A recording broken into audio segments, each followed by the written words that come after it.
Hello, everyone. Welcome back to Commute English Learning Pro. Hi there. We are very happy you are listening today. Yes, we are. So today we are taking a deep dive into some really great notes about learning English. We have a good mission today. We want to help you remember words and, we want to help you write simple sentences. Right. Let's talk about how to remember words. Yeah, because we start with words, right? Words are the first step in learning. You need words to speak and, well, you need words to read. Exactly. They are the blocks you use to build English. But many people do it wrong. They learn just one word alone. You should not learn just one word alone. Wait, really? Not as just one word, because I always use paper cards. I write one word on the front and I write the meaning on the back. Is that, bad? Yes, it is a very common mistake. If you learn a word alone, your brain will forget it. Your brain does not care about single words. Oh, wow. So what does the brain care about? The brain cares about stories, it cares about connections, so you must put the new word in a short sentence. For example, do not just learn the word eat. Oh, I see. Because eat by itself is kind of boring. Right, it is boring. You cannot see it. You must learn a full sentence. You must learn, I eat an apple. Say it with us. I eat an apple. Very good. When you say the whole sentence, you remember the word eat. Yeah, I feel the difference. When I say eat, I see nothing.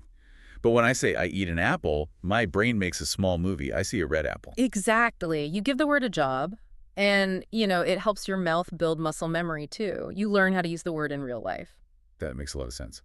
So, I want to learn fast. Yeah. How many words should I learn every day? I usually try to learn, 50 new words a day. Oh, no, please do not do that. 50 words is way too much for your brain. Really?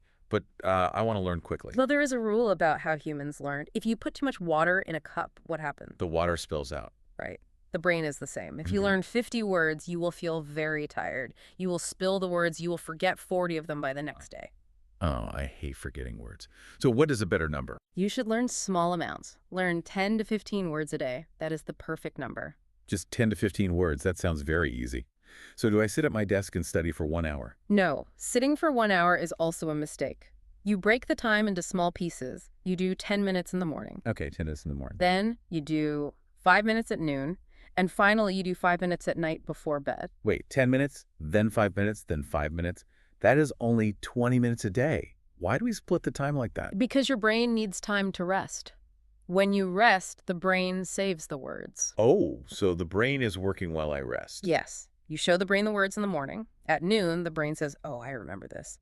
At night, the brain says, this is important. I will keep it. I love that. I could do that on the train or, waiting for a coffee. Yes, it is fast and easy. But remember, we all forget things. The brain drops old memories. It is natural. Do not feel bad when you forget. Yeah, I forget things all the time. It makes me feel stupid. How do we stop the brain from dropping the words? You must review. You review your words the next morning. You look at the words from yesterday. Okay, review the next morning. And then on Sunday night, you do a big review. You look at all the words from the whole week. Sunday night is a good time. It's quiet.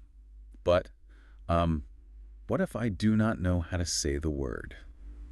I see the letters, but I do not know the sound. That is a big problem. Knowing the letters is not enough. English letters can trick you. You must listen and read at the same time. How do I do that? Do I use my phone? Yes, use your phone. First, you listen to the American sound of the word. You hit play and you listen. Then, you look at the word. Finally, you speak the word out loud. Okay, I use my ears first, then my eyes, then my mouth. Let's practice this. Let's take the word cat. First, listen to the sound. Cat. Now read the word and say it out loud. Cat, cat, cat. I hear it, I see it, I see it. Doing all three things makes the memory very strong. Exactly. You build a strong memory. So now you know how to practice. But we need to talk about which words to practice together. All right. Well, I usually put my words in a group by the alphabet. I learn all the A words on Monday, like apple, angry, animal, art. Is that good? Actually, no. That is exactly what you should not do. Really? Why not? Because in real life, you do not talk in alphabetical order. You do not walk into a room and just say A words. Yeah, that is true. That would be very funny. The brain organizes the world by scenes. You should put words into small groups of 5 to 8 words. Put them in a group about one topic. I see. So what kind of group should I make? You can make a food group. In the food group, you put the words food, water, apple, milk, bread. That makes sense. They all belong in the kitchen. Yes. You can also make an emotions group. In this group, you put happy, sad, good, bad, angry. They're all feelings. My brain puts them in one box. Exactly. And then you use these words in your daily scenes. Oh, like things I do every day. Let me give some examples from our notes. For breakfast, I can say, I eat bread for breakfast. Perfect. That is a breakfast scene. What about a school scene? Let's see. For school, I can say, I go to school with my friend. Very nice. And what about your free time, like your leisure time? I can say, I play a game after school. Oh, and for the weather, I can look at the sky and say, today is sunny. You connect the words to your real life. This is why groups are much better than the alphabet. The notes mention a really fun game you can play every day in your house. You look at things in your room, and you say the English word out loud. Yes, tell me more about this game. Well, you walk into your room, you see a table, you point at it and say, table. Yeah. You see a phone, you say phone. You turn your room into an English classroom. That is a wonderful way to practice. Do you know why it works so well? Tell me. Because you connect the new English word to a real physical thing. Your brain links the sound table to the real table in your room. I love that. You can also think in English, right? Yes, you can. Like when you wake up, you think to yourself, good morning. When you smile, you think, I am happy. I agree completely. We can also use visual links and meaning links to remember words. Visual links, do you mean like how a word looks on the page? Yes. Sometimes the letters look like a picture. Let's look at the word I. E-Y-E. It looks like a face. Wait, let me picture it. E-Y-E. The first E is one eye, the last E is the other eye, and the Y in the middle looks like a nose. Wow. E is an I. Y is a nose. E is an I. I will never forget how to spell I now. That is a great trick. It is fun, right? Let's look at another one. The word tree, T-R-E-E. The tall T looks like the trunk of a tree. Oh, yeah. And the other letters look like branches on the side. I see the branches. That is very visual. What about meaning links? For meaning links, you can learn opposites together. You learn big and small at the same time. The brain likes pairs. Pairs, right, like big and small, hot and cold, up and down. Yes. You can also learn actions together. You learn run and walk together. They were both about how we move our legs. So we group words by topics like food. We group them by pictures in the letters. We group them by opposites. This makes the brain hold the words tightly. Yes, it does. But, we must talk about a problem. Sometimes words are tricky. Oh, yes. Tricky words. They are hard. Sometimes words look the same, or they mean almost the same thing. Exactly. Let's make them easy. Okay, well, I always get confused by a and an. When do I use a and when do I use an? Why do we have two words for the same thing? That is a great question. We use A before consonant sounds. Consonant sounds are letters like B, C, D, F. Like book. It starts with B. Right, so we say a book. The word book starts with a B sound, so we use A. A book, okay. And what about an? We use an A before vowel sounds. Vowel sounds are A, E, I, O, U, like apple and egg. So apple starts with A. Egg starts with E. So we say an apple and an egg, but why? Why does English do this? It is about how your throat works. Try to say A, apple. Say it fast. A apple. A apple. Do you feel the stop in your throat? Your air stops moving. It feels like a small cough. Oh, I feel it. A apple. It is not smooth at all. Exactly. Two vowel sounds together cause a hard stop. So English speakers created an Everroot to fix this problem. The N sound builds a bridge. A bridge for the air. Yes. Say an apple. An apple. An egg. Oh, wow. The air does not stop. The words slide together. Try again. An apple. An egg. That is amazing. It is not just a random rule. It is a tool for smooth speaking. Now let's look at another tricky pair. Two and two. They sound exactly the same. Yes, T-O and T-O-O. I never know which one to write. Well, two with one O means going to a place. It shows a path. Like this, I go to school. Okay. I go to school. 1-O. But two with two O's means also. It means as well. Like this, I like apples too. Ah. The extra O means you add something. If you like apples and I also like apples, I say I like apples too, with two O's. Very good. Now here's another tricky group. Look, see, and watch. Oh, I mix these up all the time. They all mean using my eyes. Are they really different? Yes, they are very different. Look is an action. You try to focus your eyes on a target. You point your eyes. You say, look at me. Okay, I look at you. I point my eyes at you. I am trying. Right. Now, see is what happens naturally. It is a result. You do not try hard. You just open your eyes and the light comes in. You say, I see a bird. Oh, I get it. The bird flies past the window. I did not try to look for it. But my eyes are open, so I see it. I see a bird. Yes. And watch means looking for a long time. You pay close attention to something that is moving. You say, I watch TV. I watch TV because a TV show has moving pictures. I sit for an hour.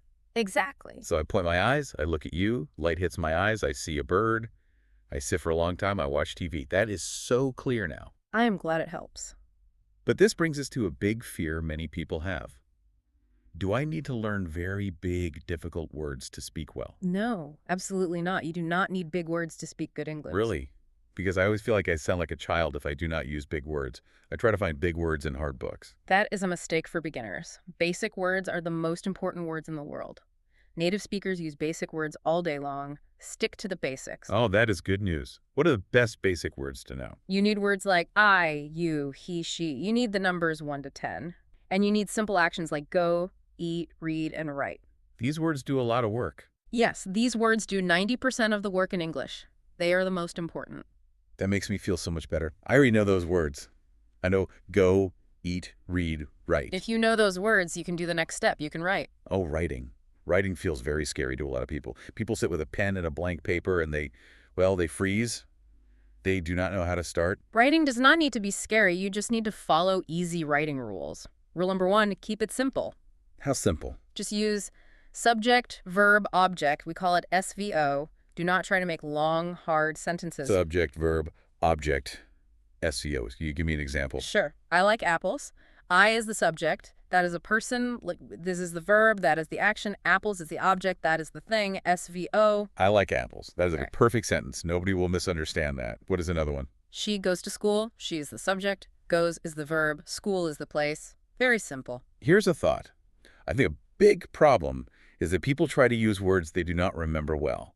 They look in a book for a hard word, and then they use it wrong. That is a very important point. You must only use words you know well. Yes. Like if you know the words happy and family, do not search for bigger words. Just write, my family is happy. Exactly. If you know book and read, just write, I read a book every day. Write about your real day. Write about your family. Write about your favorite food. Right. Do not write about things you do not know. Yes. So we have SVO. Now, I have 3 simple rules so you do not make mistakes in grammar. Tell me the rules. I want to keep my writing safe. Rule number 1, add S for he, she, and it. Add S to the action word, the verb. Yes. For example, you say, I play football, but if you talk about your brother, you say, he plays football. P-L-A-Y-S. He plays football. I hear the S sound. What about we? For we, you do not add an S. You say, we play football. Only he, she, and it get the extra S. Okay. Rule number 1 is add S for he, she, it. What is rule number 2?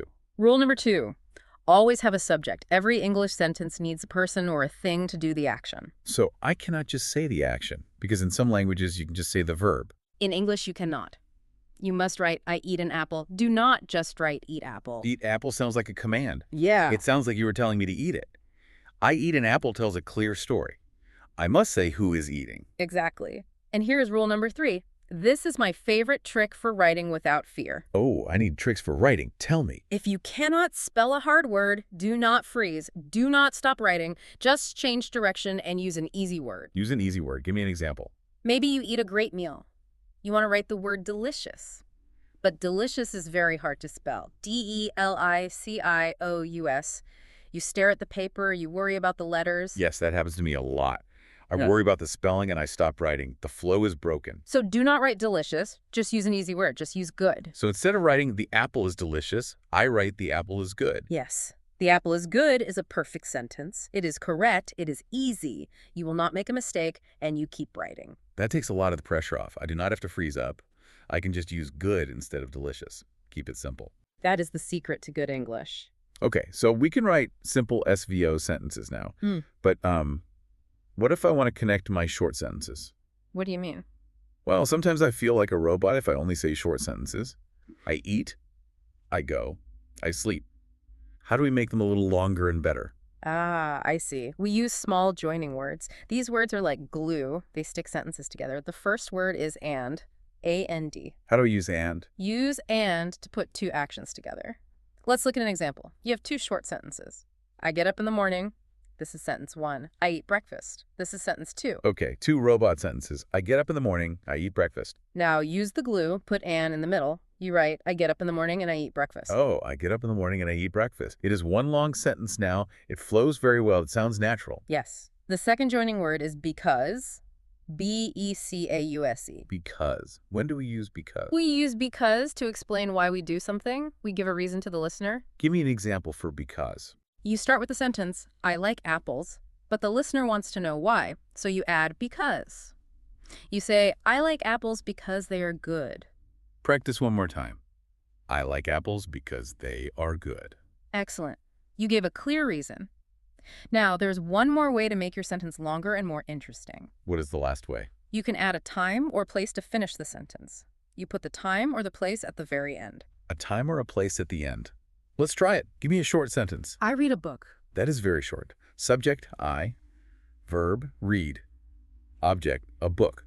Now I will add a place to the end. I read a book at home. Very good. You added a place, now add a time to the end of that.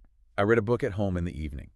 See what you did? You started with 3 words, and you built a beautiful, long sentence. I read a book at home in the evening. Wow. And I used only simple words that I already know. That is so cool. Yes, it is. We covered a lot of ground today. We learned that the brain needs stories, not single words.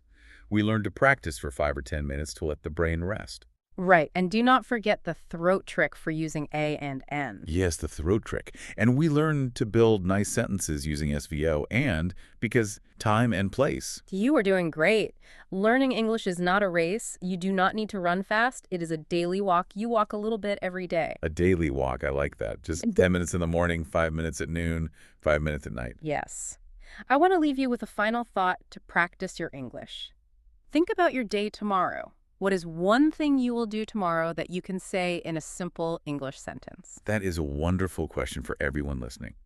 Will you drink milk? Will you go to work? Will you see a friend? Think about it right now and say the English sentence out loud.